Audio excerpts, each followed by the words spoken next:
What's up, everybody? Welcome to the WWE After Dark show. My name is Luis Gonzalez. I am your host for the week. And yes, this week we're going to talk about some wrestling. We're going to talk a little bit about my life. This is an After Dark. And then we're going to wrap it up. A quick 20 to get you in and out. Last week I talked about how I was going to talk about this week about how many times can I say about? Take a shot every time I say it.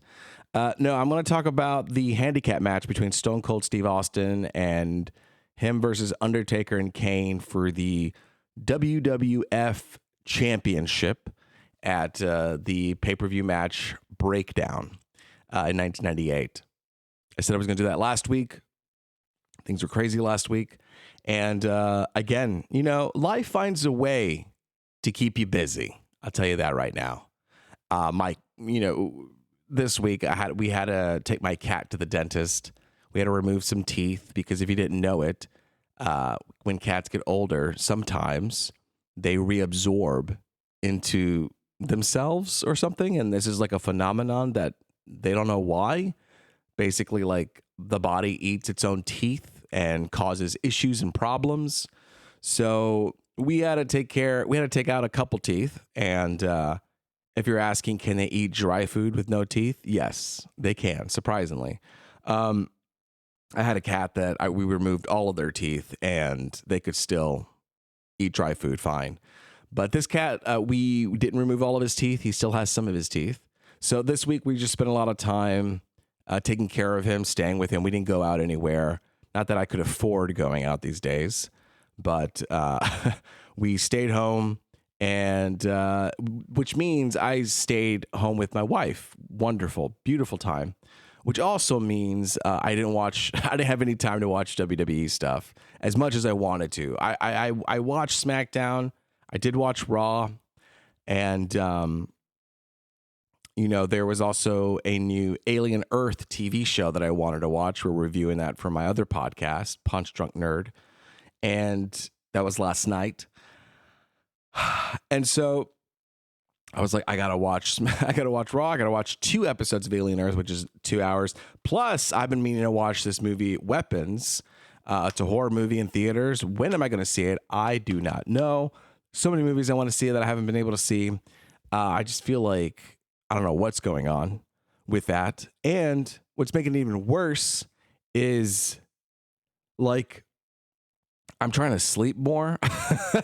I'm not as young as I used to where I could just stay up and watch everything all the time. I feel like it is affecting my heart and blood pressure or something. So now I'm limiting my nighttime viewing with the iPad. I talked about that, how I used to do that. I'm going to try not to anymore. I'm going to try to be a good adult so I can live long enough so that I can have kids and, I could be an old dad and live through their life. So, which means I'm just going to have to cut down on TV a little bit to better my heart a little bit. I'm trying to run more, walk more. Listen, I'm saying all this seems random, but this is tied to wrestling in some way. Okay. Because watching, I used to watch it that evening. Maybe not live. If I could, that'd be great. But if not live, then I would watch it at night. From 10 to 12, all right? And then I'd go to bed around 12:30. Not great for your sleep, So I don't know what I'm going to do. Like, for example, Raw, I didn't watch it Monday night. I did watch it Tuesday night, and I still stayed up late because I had to watch Alien Earth. But, I'm trying, all right? So I'm trying this new thing. I'm going to have to get off. I'm going to have to be okay with some spoilers that I stumble on the internet, and I'm just going to have to find a time to watch it during the day. When is that? Find out next week. I'll have more answers for you. But I say all that because last night I did stay up, even though I promised myself I wouldn't. But I did go to bed at an appropriate time. I think last night I said I want to watch Alien Earth. I want to watch Raw. I want to watch the WWE, the Stone Cold Undertaker Kane match, and I want to go to the movie theater and see Weapons. Crazy, right? That's a crazy thing to say. Would I have done it a couple years ago? Probably. I probably that means I would have stayed up till like 2:30. Um, I know. I'm desperate to see that movie Weapons, and like it's a problem when you go to work where it's about movies and video games. You know, that's where I work at a place that covers that stuff. And your coworkers are like, "Did you see this movie?" Blah blah blah blah blah, and they're spoiling it. And then I got to put on my AirPods and noise canceling, and I can't be in the conversation. And then I end up watching the movie months later and be like, "Hey guys, I finally saw it." And then they're like, "Oh yeah, we moved on from that kind of situation." Um, Keeping up with the Joneses when everybody watches movies and video games. I don't know how people do it. I really don't. I don't know how people are watching as much, going to the movies as much, playing as much video games as they can. It's like, I don't know how they do it, but good for you. Reason being is I stayed up all night watching the Stone Cold match. I said I would do it, and it was a 30-minute match. And I said, you know what? Fuck it. I can do 30 minutes. I want to talk about it on this podcast, okay? And I got to say, it was great. All right, moving on. No, I'm kidding. This was, oh my God, I almost fell off my chair. I love a handicap match. Let me just say first off, I love a handicap match. I don't think that we've done it here recently. I think it showcases people's strength really well. I think sometimes Roman Reigns will come out and get in a handicap situation, 1 versus 2, and he will end up getting a beat down. I feel like I see more handicapped people getting beaten down, which makes sense, right? But I think for certain people, I would say Roman Reigns, especially because I came back to wrestling, learning about Roman Reigns and hearing how much of a god he is. I would expect he has especially for somebody who holds, well, I know he held it for 4 years, but he was also gone a lot, so that there's something to it. But just the way he looks, you know, the way he is, you think that he's unstoppable. Stone Cold was really good at that, where he was able to take multiple people down. He got his licks, and he got hit on too. Like, he got beaten down too, but he wasn't just like knocked out. Like, he took people down, and he got hit as well, but he got back up and survived. And sometimes I see when Roman Reigns gets into that quote unquote handicap situation, he gets laid out. And that's not really what I like to see. Is it more believable? Probably. But you got to have your select few that can just kick anybody's ass. That's the fear that you get from somebody. You need somebody who can bring fear into people's eyes when their music hits.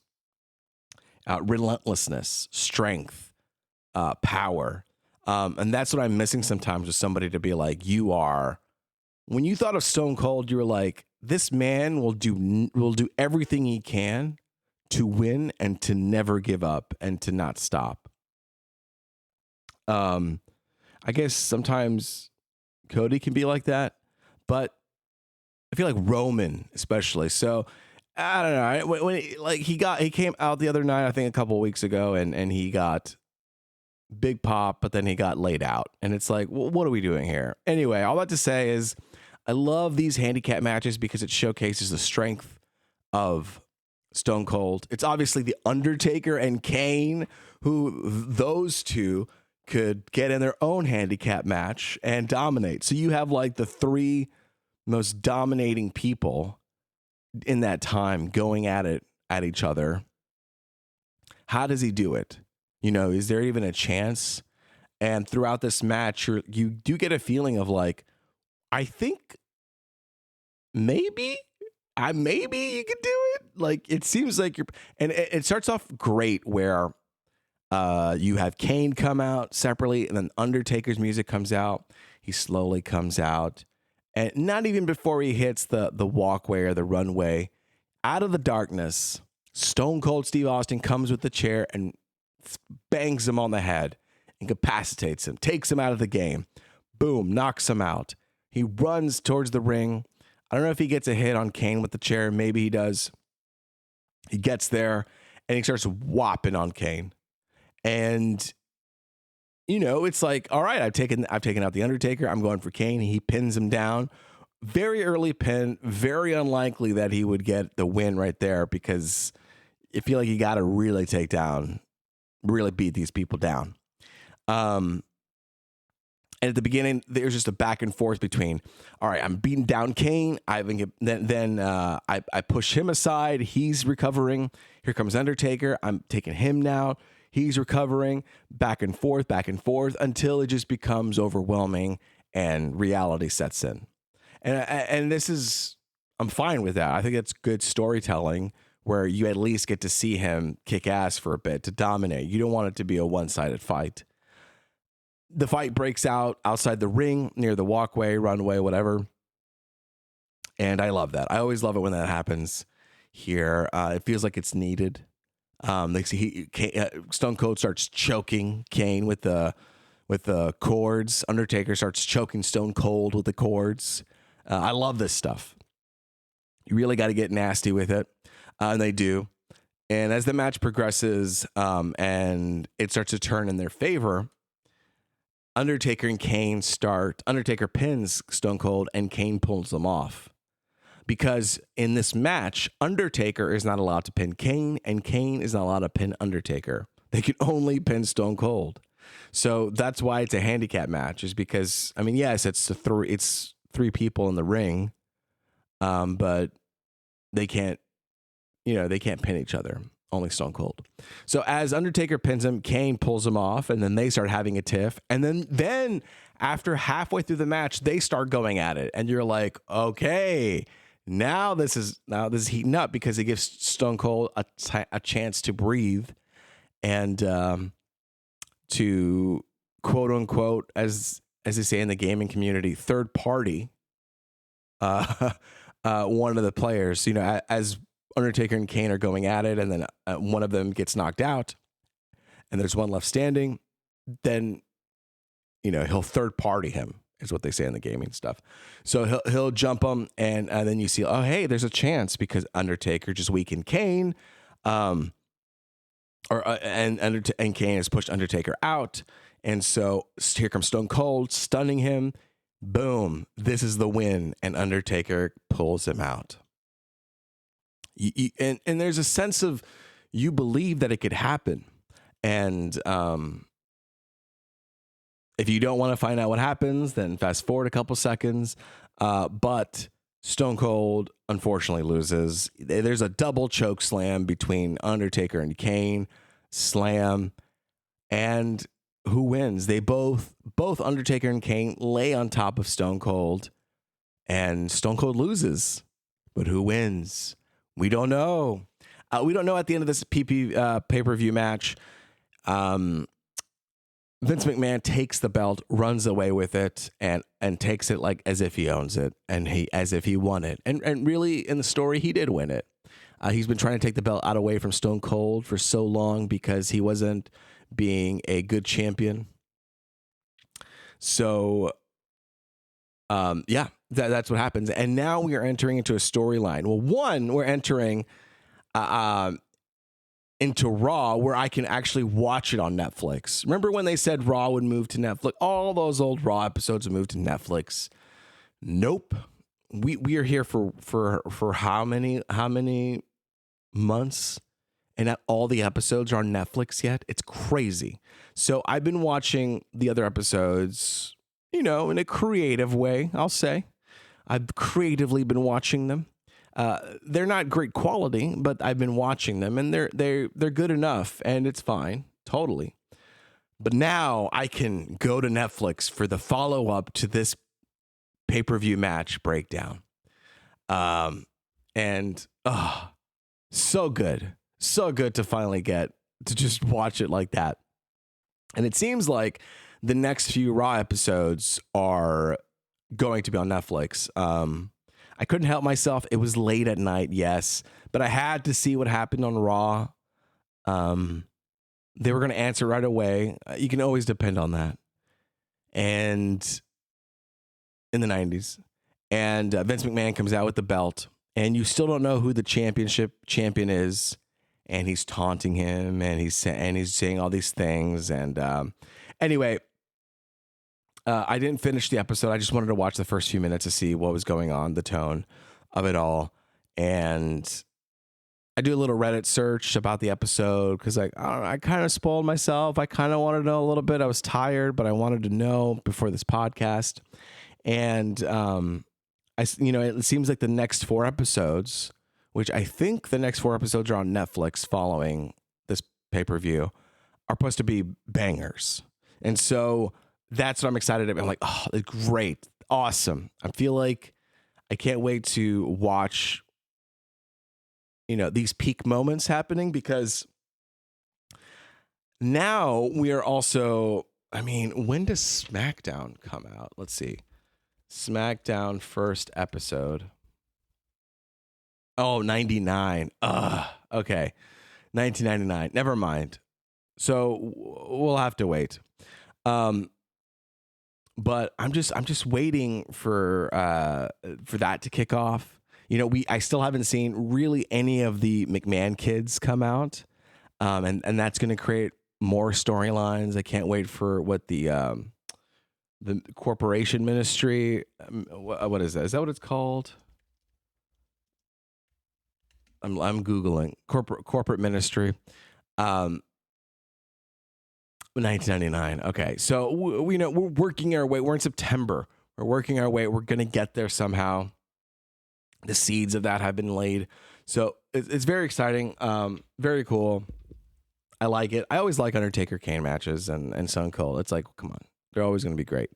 And then there was also in that same pay-per-view, and I already watched it weeks before this, was The Rock versus Mankind versus Ken Shamrock in a cage match.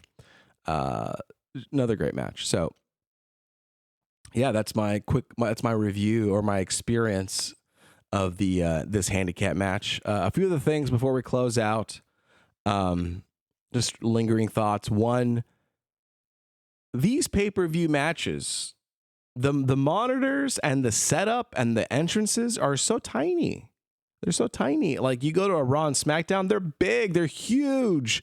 It feels bigger than life on that one. But when you go to a pay-per-view match, why does it feel so small right now? It's like, it feels like we should flip the two, right? I don't know. It's always a weird thing for me when they come out and it's a tiny little monitor and it's a tiny little entrance. And anyway, some more musings of myself. Raw, man, Raw is getting good. Like, Raw is stacked, dude. Raw is stacked. I mean, we're getting CM Punk, LA Knight, versus Seth Rollins, and yes, Jey Uso as well.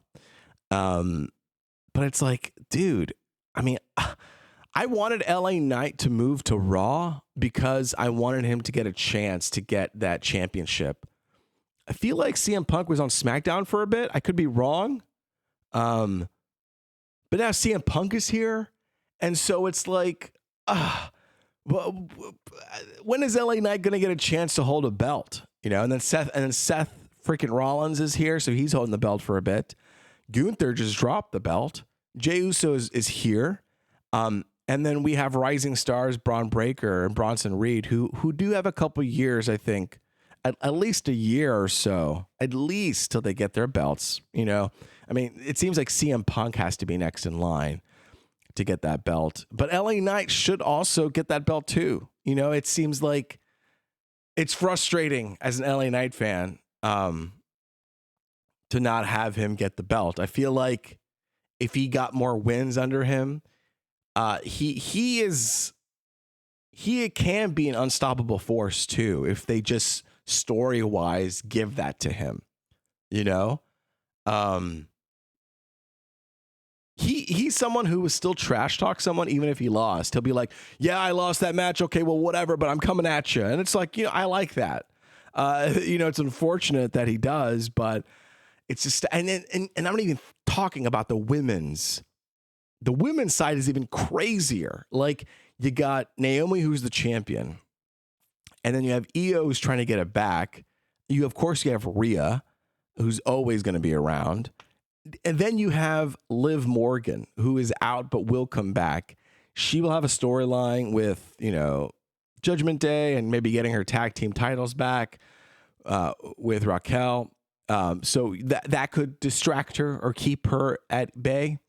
But then you have Stephanie Vaquer in talks of trying to get the championship belt, which, maybe too soon and seems like she could do better getting the Intercontinental Championship belt. She's a great, of course she could. I mean, if there wasn't as stacked, yeah, why wouldn't she win it? In the same right, though, Roxanne Perez, Stephanie and Roxanne were both NXT champions. Roxanne was a champion for a while too, and well regarded in NXT. So she, she could have a chance too. And Becky Lynch is over here on the Intercontinental Championship. So, things could be reordered in so many ways, but I could see all of these people becoming champions. And I think some of them could go Intercontinental. Stephanie could face Becky, could take down Becky. You could have Liv and Raquel coming back in the tag team. Roxanne, to prove her worth, she's going to fight for the Intercontinental Championship from Becky so that the Judgment Day all have belts again. And I'm loving that a team has all gold. I just think that something about someone dominating is important. You need a big bad to take down. So, I'm just like, wow, what are we doing here? And that's why I'm really liking the, what's it called? In SmackDown, the Charlotte Flair and Alexa Bliss. I feel like I know they have the name We're Not Friends, but I'm thinking like Alexa Flair, Bliss Flair, Blair, I don't know. I'm loving it. I really like it. I think their chemistry is awesome. It's really fun to see them. It seems like they're having fun. And so it's bleeding through the screen as I watch them. And it seems like, both of them could get the championship belt as well. The WWE championship, SmackDown one. But they're occupying the tag team. And I think that's great. Like, they are a force to be dealt with in the tag team division. And I don't mind big superstars teaming up to be a tag team match because they can also be very dominating and very cool to see. LA Knight and CM Punk was very cool to see a tag team. Not to say I want to see them as champion, as a tag team, although it would be cool. I do like the whole Charlotte Flair, Alexa Bliss thing. I think that's a good way of handling so many great superstars. Like, we are swimming in riches here. It's hard to prioritize and to, Meanwhile, Bayley's having her identity crisis, which, that's tough. And the last thing to wrap this all up, a little cherry on top. God, I love Bronson Reed as the tribal thief carrying the Shula Fala. Man, when he stole the second pair and he came out wearing both pairs now, how far are they going to go? How many shoes is this man going to wear? It's the most ridiculous thing, and it's hilarious, and I love it. When it's hitting that perfect Venn diagram for me of just like domination, but also hilarity and talent and athleticism. It's like, ooh, chef's kiss. It's so funny. I think you got to have little funny moments sprinkled throughout. Like, yeah, that is like a thing where people steal shoes, and it's like, what are you going to do? You can't really, in high school, you can't really call the cops on them. Not in that type of like, especially for certain communities. It's like, it's a lot more complicated to do that. So, shoe thievery is like a thing, but like, it's so funny to see the Shula Fala, the tribal thief, him coming out with the shoes, big ass shoes. I'm loving it. Keep at it. We're keeping it weird with Grande Americano too. There's like multiple ones. What's going on? I don't really know. I'm okay with it right now. But yeah, Shula Fala, super funny. I'm having a good time. This week, they're doing the AAA Mania event, something I wasn't really interested in seeing until they had Dominic Mysterio and Grande Americano in a match. And I'm like, okay, I'm interested. And then they had the iguana guy come out, that one match with Sicko, or what's his name? Bummer that he lost, though. I feel like he should have won. Kind of a weird character, I will say. Strange. But something there. You do want to keep watching. But man, that iguana must be nasty. I'll say that right now. Thank you guys for listening. Hey, look, we went longer than 20 minutes. Look at that. Thank you for listening. Tune in next week. Maybe I'll talk a little bit about the AAA Mania. Maybe I'll give you an update about my sleep. I'll give you an update about how I'm watching Raw and SmackDown now that I'm trying not to watch those at night. They say to not look at screens 30 minutes before nighttime. I used to say, bah humbug to that. But now I'm like, okay, maybe, yeah. Maybe I will. Maybe I need to get my circadian rhythm fixed to get my blood pressure and all that right. So I don't know. We're trying things out here in over here at the Luis Gonzalez household. So tune in next week. We'll talk about some more fun stuff in the After Dark episode. Catch me at my other podcast, Punch Drunk Nerd. We're going to talk about Alien Earth. We typically release our episodes on Friday. I'm going to try to sneak it out a little bit earlier, maybe on a Thursday. I don't know. We'll see. Because the show just premiered on Tuesday, and we rarely on our podcast ever release timely. A movie comes out Friday. We really don't release an episode about that movie until literally a week later, because we can't rush to the cinema. We have lives. My other two podcast friends they have kids. You can't like every week or demand you need to watch the movie Thursday night so we can review it Friday and release it. Blah blah blah blah. It's just it's unsustainable. And we don't have early access like other media people. We're very tiny. We have I don't know, 200 subscribers, which is great. Like that's really cool. But we get low views. We get like 35 views, pretty good. 100 views, amazing. You know what I mean? But we're fairly new. We got 71 episodes under our belt, so we're working it. But it's right now, we could try to make it bigger. But it's hard. I got a real job and a life and a cat. I can imagine them with kids. Anyway, now I'm having a therapy session about my other podcast. All that to say is that we're usually a week late. So Alien Earth premiered on Tuesday on FX, and it's so close. I'm thinking maybe I can release it earlier. But either way, check us out, Alien Earth. If you like Alien, Ridley Scott's Alien, you can watch it yourself. Spoiler alert, I recommend it. I would say watch it. 2 episodes are out now. For that, maybe I'll watch that movie Weapons too. Anyway, thank you guys for listening. Now we're hitting more closer to 30. Thank you for listening, and until next time, see ya.